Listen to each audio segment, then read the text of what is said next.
Catchers, they are I don't want to say in the building, but they are at spring 6 training a.m., today. get there. Get in the building. No, but they're at spring training, or they're there reporting at least today. Pitchers and catchers are. And, we mentioned before the break, there are going to be a lot of new faces, or at least, especially when you include the bullpen, plenty of new faces pitching for the Rays this season.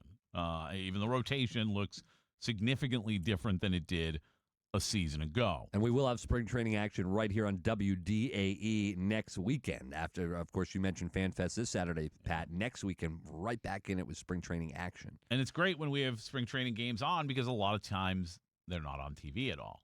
And I wonder with the Rays moving to Rays TV, how that's going to work, if you're going to get any spring training action, or how often, and then all that kind of stuff from a viewing standpoint. But from a listenership standpoint, yeah, next week we get rolling.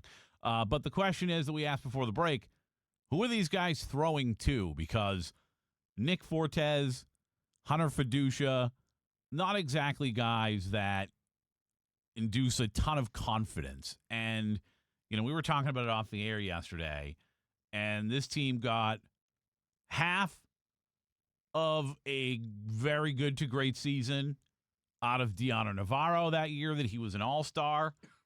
Don't forget about the half a season or so of the Buffalo. And with the exception of that, Travis d'Arnaud. All right, yeah, little D. Very good season. Yes. Or a little more than half the season from Travis d'Arnaud. Fantastic. Little D was good as well. But for the most part, and certainly never for, we just talked about three dudes doing it for half a season or so.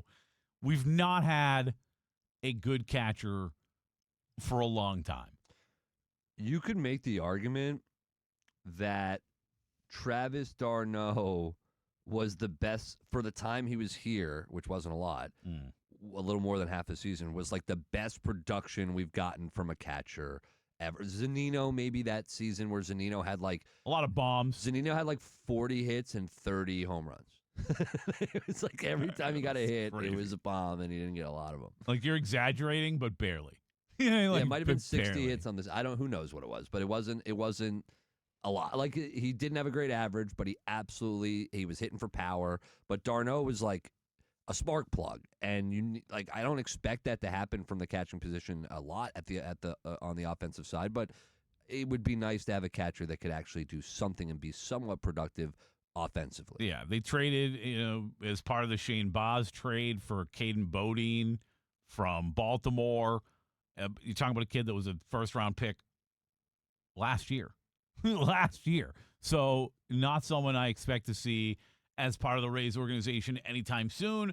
And frankly, a lot of times with these guys, even some of the top prospects that they trade for, never. Now, you would imagine, Aaron, I would anyways, that if you trade for a top catching prospect, you may treat that, I would hope you would treat that a little differently than when you trade for yet another middle infielder, right? Like, this organization has 15, and I'm exaggerating here now, but they've got a bunch of middle infielders over the years that they've brought in. That it's like you've got prospects there, and Carson Williams is here right now. Like, you're not worried about having prospects in the middle of the infield. Like, they just seem to have a ton of them always.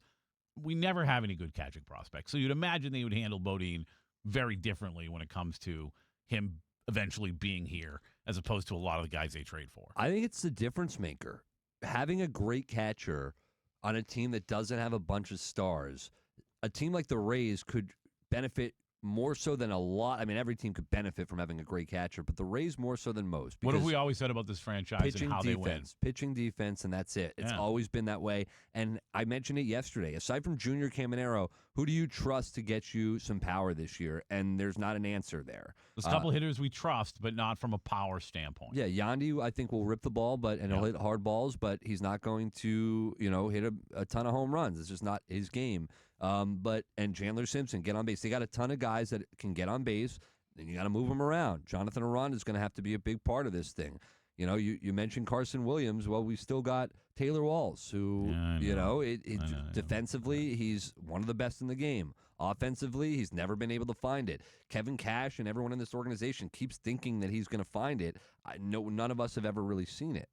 Why is the question that I have at this point, is why do we believe he's going to find it offensively? Defensively, obviously, like you said, I love him. He's about as good as they get. But, and historically, the shortstop position, you've seen a ton of that, right, throughout baseball, where they don't necessarily have to be an offensive weapon for you if they're outstanding with the glove. The Rays don't have the bats in the lineup for anybody to be as bad as Taylor Walsh has often been. And they need somebody that's going to produce. And it looks like Williams could be that kid, and it looks like he'll probably be the guy this year, I think, over Taylor Walls. I mean, I would hope as a Rays fan. You got to give us something to be excited about, and it's got to be the young players, because it's not probably going to be the results. We're going to have to see the growth from Carson Williams in spring, because what we had heard about Carson, and we hear this with a lot of prospects, right? Mm-hmm. Wait till you see them, and we'll see glimpses. We'll watch some of them in minor leagues, and we'll go, oh, wait till we get that guy. And then they get up, and we heard it for years with Taylor Walls, and it just doesn't become anything. And then you have guys like Jonathan Aranda, where we heard for years, Aranda's going to be great, he's going to be great. And then he'd come up, we'd see him in minors just absolutely crushing it. Spring training, he would have some good spring trainings. And then he'd get to the regular season, and he just couldn't produce. Last year was the breakout for Aranda. So finally we saw that start to matriculate into something that we had heard so much about. Then you have guys I just love the word matriculate. Thank you. Then you have guys like Carson Williams, who I think is like a guy who isn't living up to what we had heard. And what we had heard was the guy's going to be able to hit, slick fielder. I'm not seeing the hitting ability from Carson Williams that we had heard about, but that doesn't mean it can't come.